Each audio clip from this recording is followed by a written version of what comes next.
Good afternoon, all of you bookworms out there. So welcome to this Friday's episode of Author Reads here on Fae Productions. I am your host, Fairy Princess Lolly, and today I am here with Dan L. Hollifield. And before we jump into the show today, I just want to give a shout out to our sponsor, which is eSpec Books. And you may be familiar with them. Actually, eSpec Books has been here. Several authors from this small publishing company have been here on the show. And right now they have a Kickstarter that is going in order to publish some new books that are coming out from them. And those are Lucky Devils and Witchy Ways, which is in their newest campaign. And they are Megan Mackey's Devil's Day, book 3 in her Lucky Devil series, and Michelle D. Saulnier's An Unceasing Hunger. And this is a sequel to her acclaimed The Clockwork Witch. One of the cool things about this Kickstarter, I just want to tell you guys, is they have this level that you can get on the Kickstarter, and you can have yourself written into one of these stories as a character. So I believe there is an elf or a fairy level, and perhaps a wizard was the other one. There's a few different types of characters that you can choose. It is one of the backer rewards that you get for kicking into their Kickstarter, and then of course you get credits at the end of the book, and that is a pretty cool reward. So they have actually completed several Kickstarters in the past, so they have a good history of successful Kickstarters with delivery. And I would really suggest that you guys go over, take a look at them. It's already funded, so we know that this Kickstarter will be a success. However, if you go and back them, not only will you get the Kickstarter rewards, you will be helping to unlock their extra content that they have for reaching campaign goals. So it ends in 3 days. That is the amount of time you have. Please go on over to their Kickstarter. The information for that is both in the low bar and the description here on the channel, and then it's running here on the ticker right now. It is eSpec Books, and I really encourage you to check out some of their work. They've got some great titles over there. So thank you so much. And with that said, then welcome to you, Dan. It is a pleasure to have you on the show this afternoon. Well, thank you very much. It's a pleasure to be here. So tell us, if you will, and hello to everybody out there in the audience. I see you guys coming in. Tell us a little bit about yourself, if you will, and what it is that you write, and we'll go from there. Well, I'm 63 years old, married, 5 stepchildren, 8 grandchildren, and passel of great-grandchildren in there. And I've been the senior editor and publisher of Apelian Webzine for 23 years. It's been online, and basically it's a permanent floating writer's workshop. And cool. Over the last 23 years, we've helped over 300 writers learn enough to about how to write, how to submit, how to do all kinds of things, and they have managed to sell their work professionally. Some of them are doing very, very well. I mean, 10, 12, 15 books out because they were with us way back when. William Joseph Roberts has had a couple of stories in Apelian. Yes, and he was also just here as well. Yes. He is my publisher for Abducted, and hopefully for the prequel that I'm almost finished with. And so what is it that these workshops do? Are they web workshops? Are they what is the format of those? It's an online magazine. So every month there is a series of short stories, longer format stories, flash fiction, poetry. It's all science fiction, fantasy, and a little bit of horror, because we don't have anybody that really wants to be the horror editor. I love horror. But The editorial staff is all volunteers. They're scattered all over the world. The flash fiction editor and the poetry editor, same person, is in Australia. Our web maven is in Seattle, although he used to be in Atlanta. Let's see. How did you I don't really know where everybody where did is. this all begin for you? I submitted a story to somebody else's e-zine and was talking it up in online chat rooms, IRC, way back in the day. Yes, I recall IRC. That's where basically how I learned to type was being in chat rooms. And my spelling didn't improve, but my typing speed did. But I did so much work boosting the magazine, talking it up in all these different chat rooms that the guy that was running the e-zine went and made me his assistant editor just right out of the blue. So I had to write an assistant editor's editorial every month, as well as trying to write my stories. And a lot of writing. After about 2 years of that, somebody gravely insulted his skill, and he shut the magazine down. Aww. And there were 4 or 5 people that had ongoing serialized stories that were unfinished or had not been shown yet. They were finished, but they had not been put online. So I asked him if he'd just let me step in and use his magazine, and he said, no, we can't do that. Start your own. And talked to a friend of mine, and he said, that's easy. We'll just get you some web space, get you a domain name, and you can take it from there. Yeah. For the first 3 years, it was a one-man band. I was doing all of it, page layout, editorial, paying all the bills and everything else. And then after 3 years, I was beginning to really not be able to handle the load. And that's good. That's kind of a sign of success, right?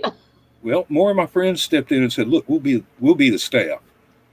You keep paying the bills, and you do your editorials, and you write your stories, and we'll split up the different kinds of stories to the kind of things that we like to edit and whatnot, and we'll take it from there. So that was 20 years ago, and the staff changes from time to time as people get burned out. We've had like 5 or 6 different short story editors. That is one of the hardest jobs in the entire thing. Well, sure. And if it's volunteer work, that's always a thing with volunteerism, is that it just eventually it burns you out, right? Yep. And one of the things I'm proudest of, we don't do ads. We don't charge anybody anything for reading. We don't charge the writers anything to submit. There is a message forum where the readers can comment on the stories from the different issues. Almost all of that 23 years of backlog of stories is still online in our archives, except for the ones we've been asked to remove so that the writer could get paid from a different publisher. So this is the aphelion-webzine.com, correct? Yes. That is going down there in the ticker. And so actually, I know this is not directly related to what you're going to read for us today, but if there were people out there that were interested in submitting to that, can they just go to that website that we have in the ticker right now and submit work to your webzine? Yep. Each editor has their own email address that you submit to. It's easy. It's painless. Like I said, no fees. The editor will read your submission and get back to you within a reasonable amount of time. I mean, some editors they have like a 2-month backlog. They've already got stuff built up. So right.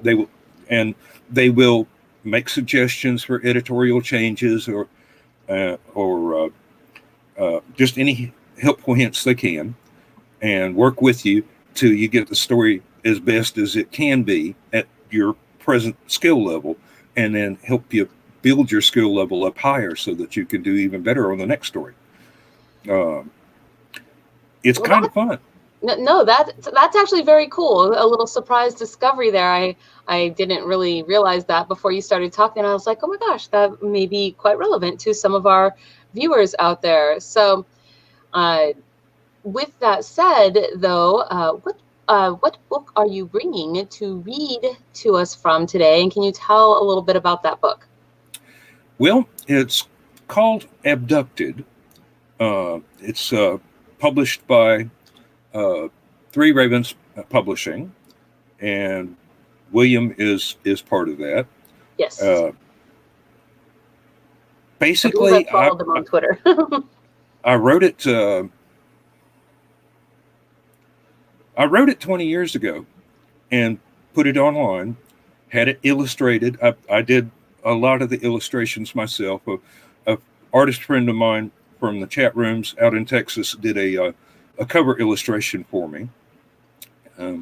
Sad story. I was later told that she passed away from leukemia recently, and yeah, I wanted to use her cover, but Three Ravens found a more upbeat cover, because with her being deceased, there's nobody to sign the rights, and if her family got upset, we could be in trouble. Right. But so being respectful. Yeah. And I had it online all this time. It was basically just sitting there as a web page. Every once in a while, I'd boost it a little bit, but I was always trying to write other stuff as well. The story changed over the years. It was basically just supposed to be a one-off. And then later on, I got asked to write a story in somebody's shared universe. It was a framing novel for a series of short stories, so it's kind of like a cross between X-Files and Mission Impossible. Nice. Yeah, well, they wanted me to write this framing story to go around like 2 or 3 years worth of short stories. So I did. And this character from Abducted just seemed like he would be a great fit in one little section. I had a night at work where I was filling in for somebody else. I had to do like 15 minutes worth of data entry every hour for 12 hours. And then nothing at night. And I had access to her normal computer that had a word processor on it. So for the other 45 minutes every hour, I just sat there and wrote. And it turned out a 10,000 word short story in one night. That is an impressive amount of writing for one night. Well, and all I had to drink was coffee. So I was at work. I was getting paid. Oh, that must have been some good jet fuel coffee that you had. Oh, yeah. And boredom is a harsh taskmaster. When you are staring at a wall and you can't go out and do the job early, you have to do it on the hour, every hour, and it only takes you 15 minutes to do. You get in trouble if you leave the room. They might put you back to work on the job they took you off of to do this. So, so you're reading to us from today, and just for those of you tuning in from home who may not have joined us here on the show before, the way we do this is in just a couple seconds here, I will turn the entire screen over to Dan. He will then read for us a passage from his book, Abducted. And while he is reading, I will be behind the scenes on mute, but talking to you guys in the chat room. And you can, if you have questions that you would like to ask him, please put your questions into the chat. And then when he is done reading, we will go back and pull your questions up and allow him the opportunity to answer them for you. And at the very end of the show today, we also have a giveaway for this book. So stay tuned for that, because you don't want to miss out. And with that said, are you ready to read, Dan? Oh, sure. All right, I'll give it a shot. I'm going to turn the screen over to you. Here we go. I'm going to turn it over, and I will put myself on mute, and it's all yours. I'll start the counter here so I don't run too long. All right, this is Abducted by Dan L. Hollifield, which is me. I must have gotten the old Harley up to 70 or thereabouts when I hit the flying saucer. I knew it was a flying saucer because when I woke up, the room looked just like one of those out-of-focus abductee reenactments from Unsolved Mysteries. I was in a glaringly white room on a table Dr. McCoy would keel for, strapped down while little robot arms did something painful looking to my left knee. I didn't feel a thing. The arm sprouted out of a bubble hanging from the ceiling over the table. Little dark gray, wrinkly-looking people surrounded the table I was strapped to. A pair of larger, almost man-sized insect-like beings seemed to be overseeing the work being performed by the smaller grays. As soon as one of the little people noticed I was awake, he rushed over to one of the insect overseers. The overseer shrilled out a few syllables I couldn't understand, and the little one pressed a button on the side of the table. Another arm dropped from the bubble overhead and positions itself over my face. It was only inches away, blocking my vision of anything else in the room. I could feel heat coming off the device as it started to hum. I drew a breath to scream, and everything seemingly fell away as I tumbled into darkness. Naturally, when I woke up, the first thing I did was check to see that I still had all of my body parts. Then I noticed the pain was gone, completely gone. I was no longer strapped in. Hell, I wasn't even in the same room as before. I was on a bunk sort of bed in a room with light gray walls and no windows that I could see. I could feel the thrumming vibration through the bed frame, and I put my hand to the wall beside me. The wall buzzed with the same vibration. I wore what looked like a normal hospital gown, and I could see my clothes hanging in a small alcove across the room. I sat up carefully, then looked at my knee where the little guys had been working. There were two tiny scars about 3/4 of an inch long, spaced about 3 inches apart on the inside of my lower leg, just below my left knee. They were a little red, but looked pretty much healed. I gently sat up on the bunk, wondered how long I'd been knocked out. I felt tired and stiff, like I'd been there a while, but when I rubbed my chin, I thought I'd only feel about 2 days worth of stubble. I also felt a small bump, like a blister or a pimple behind my right ear. I slowly put my feet to the floor and stood up, stretching. I could feel all my joints popping like I hadn't moved in a while. The floor was warm under my bare feet. I stood still and thought back over the events I remembered. Argument with my girlfriend, riding along a dark road at night to calm down, whipping around a curve to run smack dab into a glowing white wall somebody put right across the road, then waking up in that operating room. After that, I was here, waking up again in the same bunk bed. Except for the aliens, I could have been in a normal hospital. Never occurred to think to me I'd been hallucinating. This was real, and if I didn't want to go nuts, I'd better treat it like it was real. I began to look for a door, but I couldn't see one anywhere.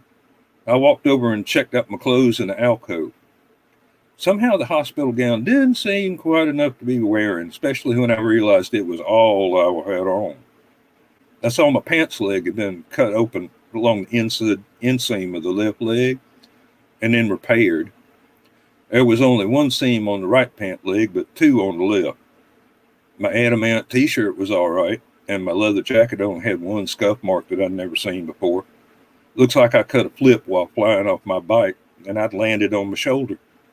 At least the painting I'd done on the back of it hadn't gotten damaged. I put a lot of work in on that. I was really proud of it. I looked around the room before I felt the pockets of my jacket. The little derringer that I kept in one of the pockets was still there. My wallet, keys, pocket knife, and change is still in my pants pockets. My socks and boots was on the floor. I carried my clothes back to the bunk, and I dressed quickly. Turning to face the bunk, I pulled out the pistol and cracked it open. It was still loaded, and the firing pins for both barrels was still there. I put it back in my pocket and turned, sat on the edge of the bunk to think out my next move. Don't give me a hard time about the gun. I've never had to use it except for target practice, but I was glad it was there if I ever come to need it. I prayed I wouldn't need it. I've had to use a few in my time. Never exactly liked that, but I'm still alive thanks to having one handy when it was needed. After a few quiet moments, I heard a hissing noise and looked up to see part of the wall next to the alcove slide sideways. Framed in the opening was one of the insectoid guys. She, it, no clue which, looked me over and stepped into the room. I was glad to see that the door stayed open. The alien raised both hands toward me, palms out, I guess to show me that he was empty-handed. I did the same thing, and the corners of his mouth kind of curled up in what I hope was a smile. I hope you can tell me what's going on here, I said in a quiet voice. I was doing my best not to appear threatening. When he answered, it sent a chill down my spine. Not only could I understand him, but I could only hear him out of my right ear. Indeed, if I could not, another would have been sent in my place. Wow, English, I didn't expect that, I managed to gasp out. Not at all. The microchip we implanted behind you right here is providing a translation for you. I have one as well. Do not be afraid, for that is its only function. Well, that explained the bump I'd felt earlier. Now that he told me, I noticed a rasping, hissing sort of sound whenever he spoke, although the English translation almost drowned that out. All right, so I hear you in your language and you hear me in yours. Yes, that is correct. You have questions, no doubt. I will attempt to answer them as best I can. But first, I must ask if you feel any dizziness, headache, or nausea. No, I feel fine, a little stiff, but that's all. How was your leg? We had to make some repairs to the bone structure. It had been broken when you rammed into our ship with your vehicle. My leg feels fine. Hey, what about my bike? How bad? It'll be difficult to repair, he said sadly. It is much more damaged than yourself. We brought it on board and placed it in the cargo area. You may see it soon enough if you wish. Are we still on the ground? No, our commander thought it wise for us to remove our ship from the vicinity. We are now in flight behind your planet's moon, where we will be safe from detection. We have no wish to precipitate a war amongst your people, as would surely happen if our ship would be detected and mistaken for something from your nation's enemies. Don't be too sure about that. We'd probably think we were hallucinating. Nobody shoots at flying saucers anymore, at least not that I know of. Where are you guys from, anyway, and what brings you to Earth? Now you ask harder questions. Where we originate will be harder to explain. As to our purpose on your world, we were lost, taken off our intended course by an unforeseeable accident. We had to land in a place with a breathable atmosphere to effect repairs. We also had to take time to determine our whereabouts, so that we could plot a course for our home. You mean you're lost? Yes, somewhat. We now know where we are, but getting back to where we belong will be somewhat more difficult. No? Why? Because we are no longer in our proper universe, the alien said sadly. I couldn't think of a thing to say. We do have one recourse, however. There is one being that may be able to help. He has a small base of operations nearby. If he consents to assist us, all may yet be well. We may need your help, for he is reputed to be quite fond of your world and your people. Who? Where? I stammered. Needless to say, I was confused and a little bit frightened. How could I possibly help? Embarrassingly enough, my stomach picked thin to start rumbling. I perceive that you are hungry. Come, we will discuss this matter further over a meal. Then you may decide whether or not you choose to help us. I won't try and describe dinner, other than say the main course looked like lumpy axle grease and tasted like a chicken pot pie. I was told that the person they wanted to ask for help from was a mere 70 light years away, a week's travel time for the flying saucer. I didn't try and work out the speed because I'm a roadie for a band nowadays, not a physicist. After we ate, my guide took me down to a lower deck to see my bike. It was going to need everything replaced from the gas tank forward. We're talking big bucks and several weeks of work in a shop. I guess I won't be riding it again anytime soon. When I asked why I wouldn't hurt worse when the bike was damn near total, my guide told me I'd flown off the bike and right into an open cargo bay and landed on a padded floor. Talk about luck. If I'd hit something beside the open doorway, I'd have been dead meat. After I got through cussing over the damage to my bike, my guide took me to meet the captain. One thing I noticed, the translator kept giving all the aliens titles instead of names. My guide was called Medic, the head honcho was called Captain, also met an alien called Pilot, another one called Merchant, and the last one I met was called Trainee. They were all the same sort of tall insect-looking folks. Then when introduced to the little wrinkly dudes, they're called them by anything but numbers. I asked Medic about them, and he said I shouldn't worry about them, not as individuals, since they were a single mind and personality in multiple bodies. Sort of a colony creature. I didn't understand, but then these guys are aliens. The captain was really polite when we reached the flight deck. We spoke for about an hour or so, but all I could really understand was that he, she, it.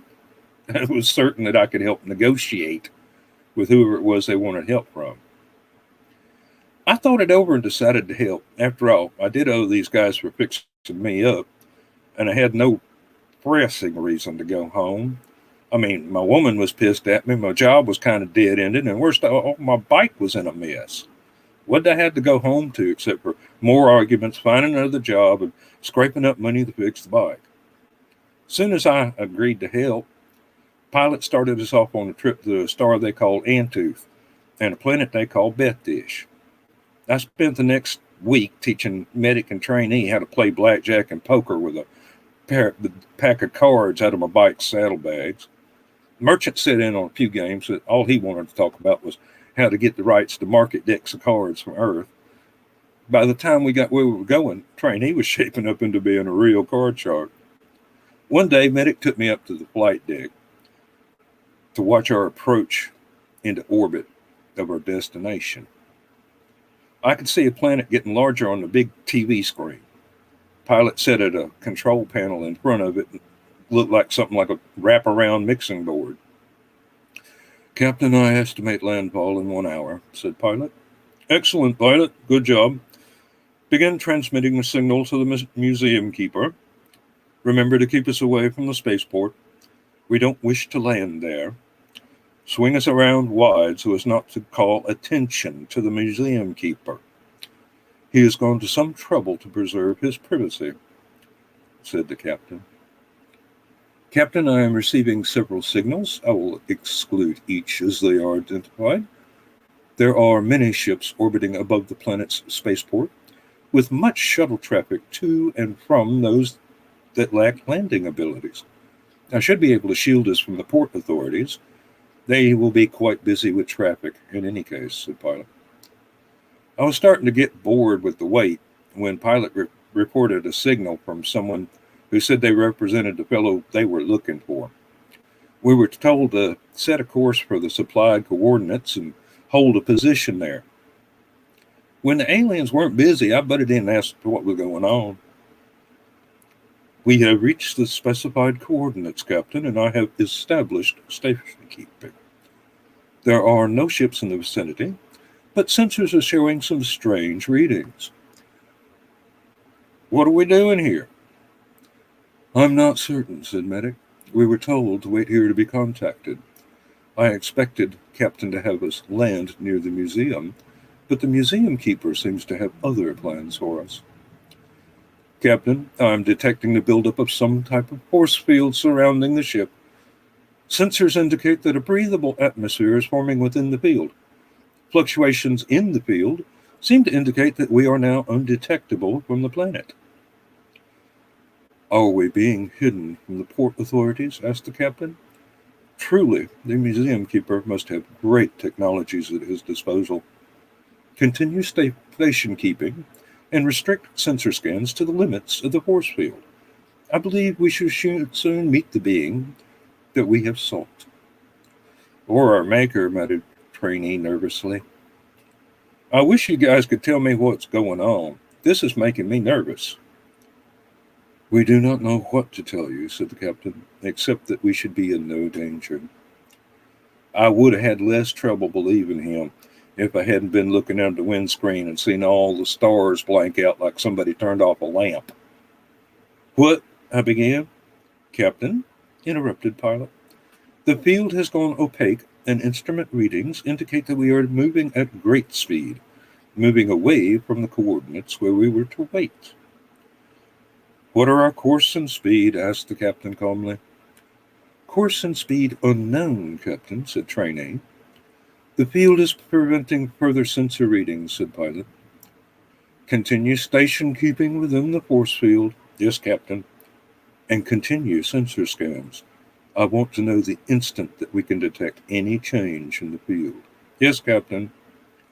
So now we wait some more, I asked Medic. Captain, the field is decreasing in strength. Full sensor scan. Sensors show that we are at rest inside a very large enclosed area. It seems that we did not have to wait for long, said Medic, leaning closer to me. The field has completely dispersed. Sensors indicate a large number of unfamiliar ships surrounding us. They are all in a powered-down status. Thank you, Trainee. Pilot, continue station keeping. We were all looking out the windshield when the lights started coming back on. At first, all we could see was a dim gray light that seemed to come from everywhere. As it got brighter, we could see the ships that Trainee had reported. There were thousands of them. No two alike, and they stretched as far as the eye could see. I thought I could see a wall or something way off beyond the spaceships, but I could have been wrong. If it was a wall, it had to be part of the biggest room I've ever seen, because it is at least 5 miles away. Then I noticed the strobe lights flickering ahead of us, bright as a laser and so blue they were almost unreal. They started in front of us and blinked off towards the wall as if begging us to follow. Captain, began Pilot. I see them. Follow the lights, Pilot. Slowly. Trainee, full sensor sweep to this area. If this is not the museum, it would behoove us to gain as much knowledge as possible. The lights led us to a place where the spaceships were clustered less closely. At the end of the path, they stopped being dotted lines and became a series of concentric circles, like a target, blinking from the outside towards the center. Obviously, we are expected to land in the circular area, said the captain. Do so, Pilot. Then power down the engines. Trainee, test for breathable atmosphere. Normal atmosphere and pressure, Captain. Landing and powering down, Captain. About 30 yards away, I could see 3 people waiting. From what I could see, they looked just like normal Earth people. I don't know if I was expecting weird aliens or not, but I was relieved just the same.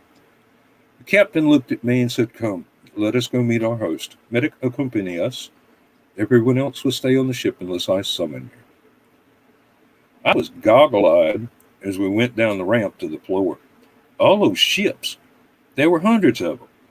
The closest one looked like a white blur, as if it was a still photograph of something racing past. Another looked like a high-top running shoe. Yet another like an ocean liner.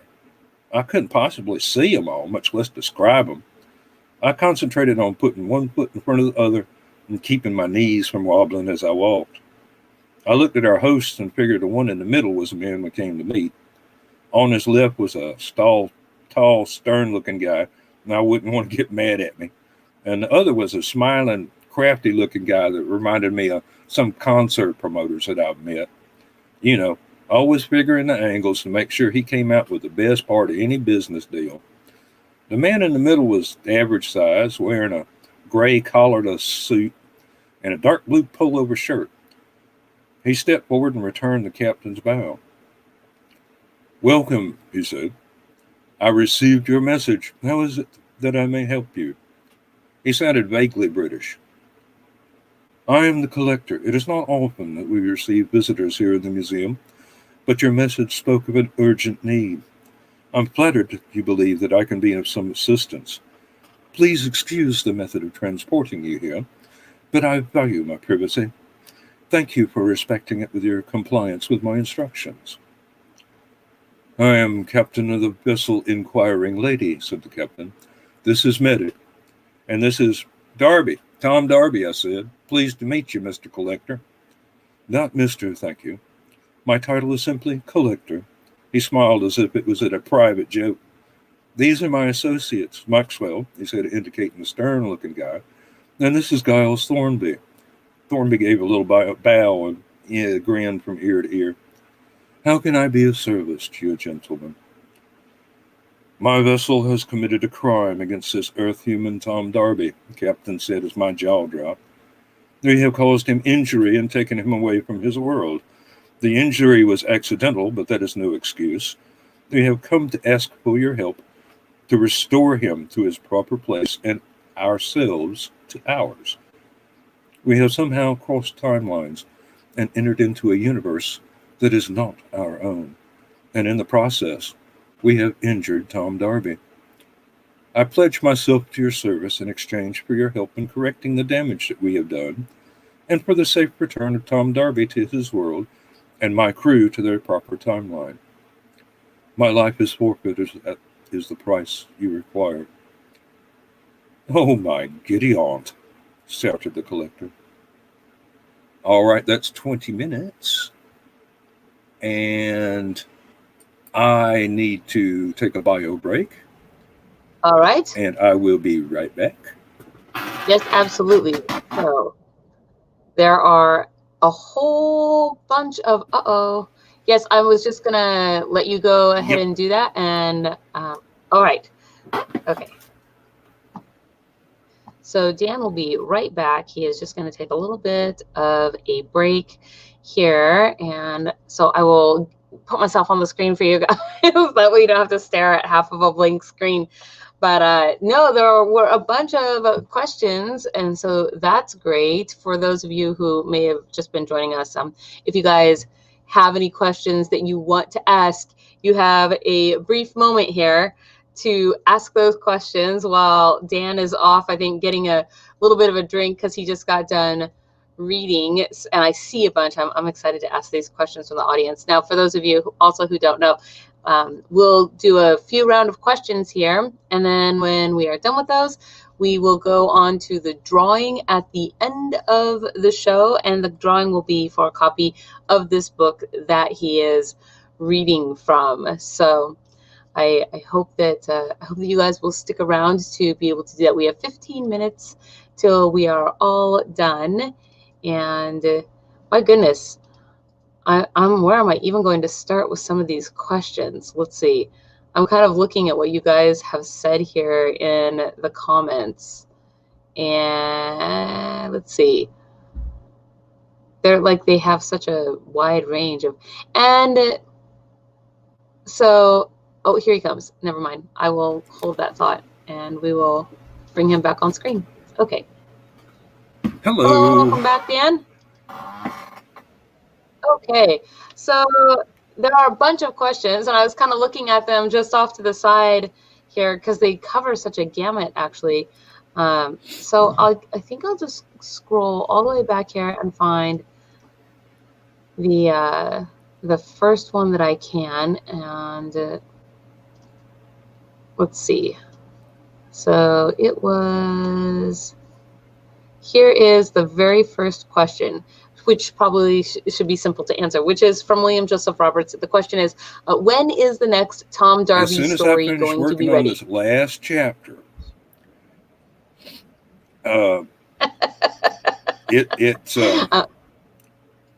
I'm a pantser. Everything evolves from the first scene that I see that starts off a story.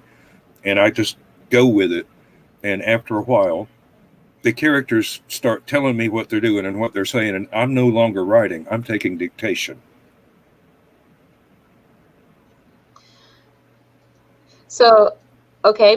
Also, I forgot to say to everybody out there, if you guys would like to directly support Dan, actually going right there, it's also on the little bar and the ticker. You can buy him a drink by sending direct donations to the link that is there. I think it's the last thing in that little ticker bar. So here we go. Here, what advice would you have to give to someone who wants to start writing but does not know how to start?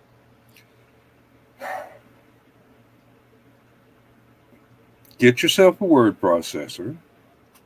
It doesn't matter if it's a tablet or a laptop or a desktop computer, just something that where you can make your editing easier.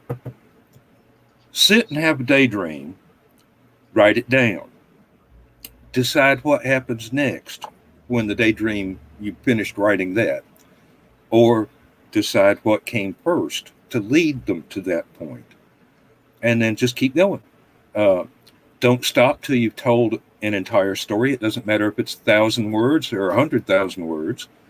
Uh, don't be afraid to let it grow on you.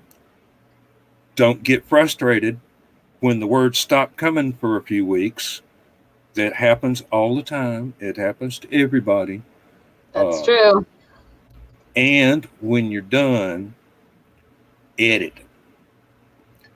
And find somebody to help you edit. Somebody that you will miss errors because your brain knows what you meant to say, not what you actually typed. And then there are errors in sentence construction, punctuation, all of this other stuff. My biggest problem is passive voice. I keep writing passive voice, expecting it to be past tense. They're not the same. Next question. Okay, next question. How about this one? Do you believe in aliens? And if so, have you ever met one? I would just annex onto that, or had some kind of an extraterrestrial experience. No, but I have crossed timelines before. What? Now you must elaborate. It's easy to do. There was one time I misplaced my car keys. I searched the entire house. I even looked in the freezer because I had been packing my lunch. Walked back in the living room. There they are, right where I thought that I had put them, but they weren't there when I started looking. And so how do you conclude that this is a crossing of time streams? Well, if there is such thing as a multiverse, then it has to be every single possibility has to be right there at the same time, just a tiniest degree of distance apart. And I think people walk through different timelines just as easy as going to the fridge for another beer or going to the store for a loaf of bread. You don't need a time machine to do it. It's all right there. It's so close. Huh. You only notice it when you accidentally get way far away and there's big differences that are just standing out right in front of you. That is a fascinating notion for the explanation of, because that has happened to me so many times, right? Where you're just looking for something and you looked in that place. You go to the next room, you come back, and then it's right where you were just looking. It's right there where you thought it was supposed to be, but it wasn't there 5 minutes before. Right. That happened with I was looking for a funnel the other day, and I always keep the funnel, like a funnel that you pour, but a small one for cooking. I was looking for a funnel, and I always keep it in this top drawer. Wasn't there, and when I asked somebody to come help me look for it, they opened the top drawer, and there it was, and I was like, I looked there. So frustrating. Let's see. Oh, go ahead. No, go right ahead. I'm ready for another question. I was just gonna say, here's one. Let's see. Ask him about when he heard the audio for the first time. I don't know what this is in reference to. Do you know what this is in reference to? Yes. William is asking how I felt when I first heard the audiobook of Abducted, and narrated by Walt Allen. Now, I don't have the talent for different voices that he does. You did pretty good, I thought. Well, okay, I'll say this. When I was working in the factory running machinery instead of doing desk jobs, I would walk around from place to place in between the two parts of the machine, and I would be going over dialogue in my head with different voices and everything. So I tried using different voices, and it helped me kind of figure out how to make a sentence sound like something somebody would actually say, and where to put periods so that you get a chance to breathe. Yes, that is a thing. That is definitely important. And when I heard Walt read Abducted the first time, I cried. It was that good. It was so emotional. Well, that sounds cool. Is there a copy of that someplace? You've got a link to it for the giveaway. Okay. So the link is not for a download, like a readable download, but an audio download. Okay, that's cool. I did not realize that. Yes. Yeah, there are 4 different formats for the ebook that I sent you. Whoever wins can pick out which one goes best with their e-reader, and the 5th one is the Audible. Joe Dog McKeel says that was a ghost hiding your keys. Tell him I said that. I can see your house from up here, Joe. So I have a question, if I may. Do Sure. you actually ride a Harley? And if so, what kind of a bike do you have? And did you get this purchase this year? No, I used to ride a 700cc Honda Magna, water-cooled shaft drive, no chain or anything.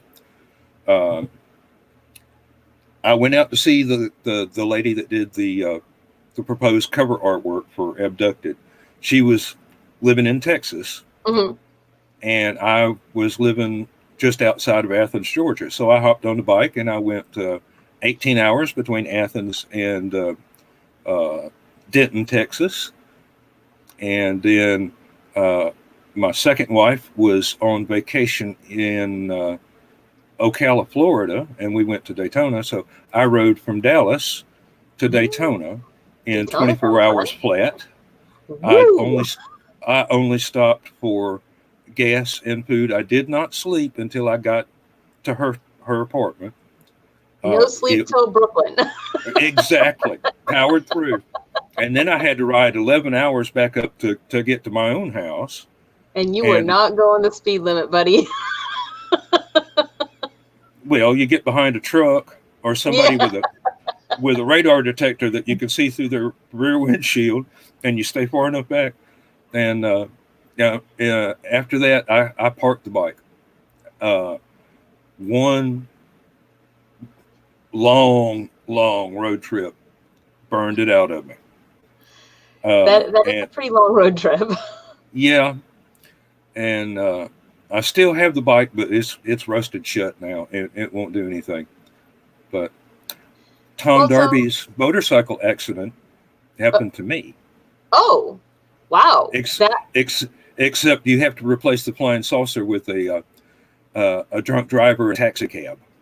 Oh my God, for real? That's terrible, and yet awesome. Very good that you survived. That sounds kind of critical. He made a right turn at a what was for him a red light as I was trying to go through the intersection, and I could not gear down fast enough to miss him. I clipped the back of his bumper just that much from the end. If I'd been able to go another few inches, I would have been around him and safe. As it was, I found out a man can fly. And so can a motorcycle. Up your shoulder like you described in the story, because that sounds actually terrible. Really, really. And I'm very glad that you survived. Like I have witnessed firsthand actually crashes on Harley Davidsons, and they are not pretty. They're very, very shaking. So well, no, but I do have 2 titanium screws in my left knee from having the plateau of my left tibia broken. They're Phillips heads. I've seen the X-rays. No, they are Phillips heads. They are. They are Phillips head screws, but they are surgical titanium quality. I had torn ligaments and a couple of little teeny tiny broken bones in my wrist, and that's when I started having to switch over to use a mouse left-handed. Oh man, that's weird. Well, you know, And no, the bike jacket did not get scuffed, and my painting on the back of it did not get damaged. There was a fresh scuff mark on the back of my helmet. The whole purpose of it is to take the damage for you, to absorb some of that. Not the painting. Right.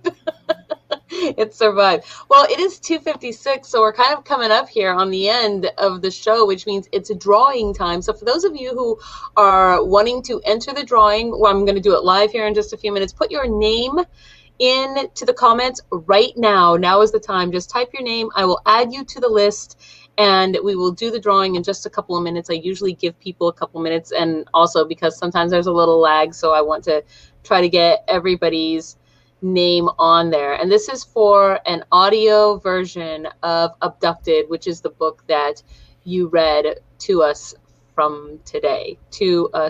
I'm not sure all of those words. It's like we know all those words, but I'm not sure they made sense in that order.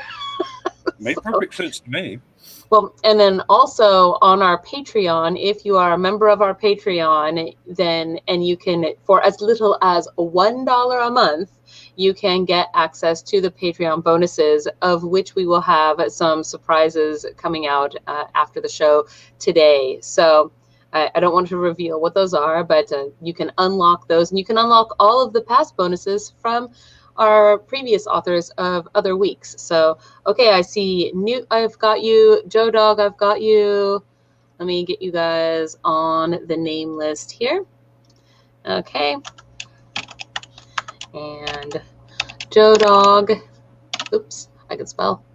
Let's see. Is there anybody else out there? I will give it a little bit longer here, because I see there's a bunch of folks watching. So if you guys, now is the time. And okay, John, There's I got you. another one. Yeah.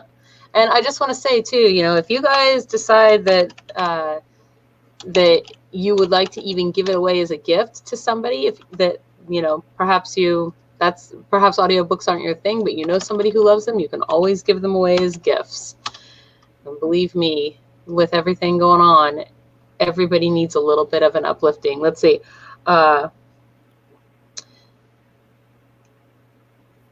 I'm sorry, William, your question. Yes, our Patreon is, let me just put that in here really quick.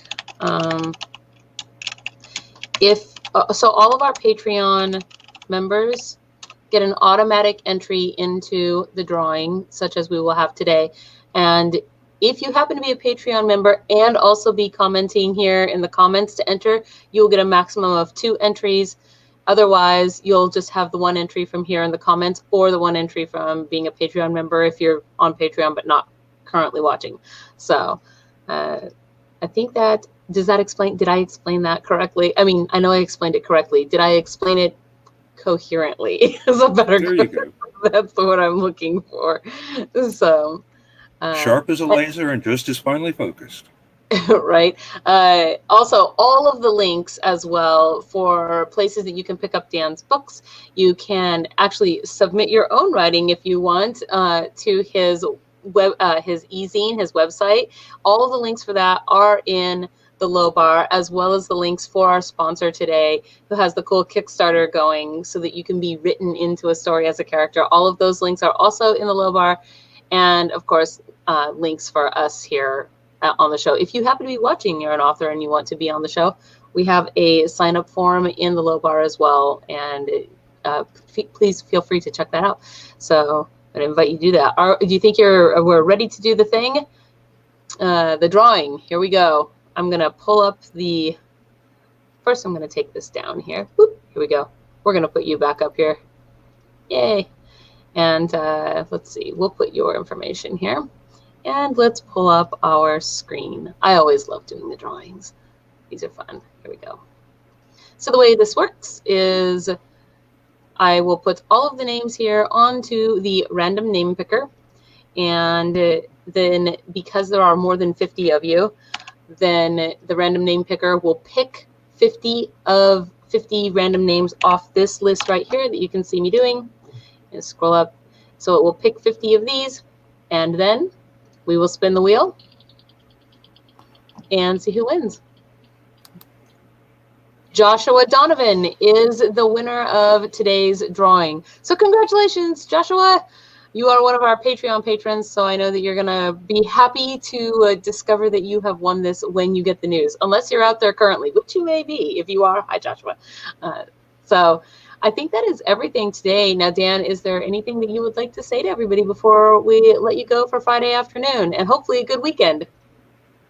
Well, I am, William, I promise you, I am trying to finish that last story so I can send you that thing, because I want to get on to the next book, which is a fantasy, which I don't often write. So can you give us a sneak insider hint as to what that fantasy book will be about? Have you seen the meme on Facebook of a cat being followed by a crow walking down a road? I believe I have. Is the crow like the cat looks annoyed and the crow is, crow-like? Yep, exactly. Somebody posted that, and I cannot find the original who the photograph belongs to. Somebody posted that and says, "Look, these two are witches familiars, and something's happened to her, and they got to go find her, and they don't get along." And I go, "I could write that.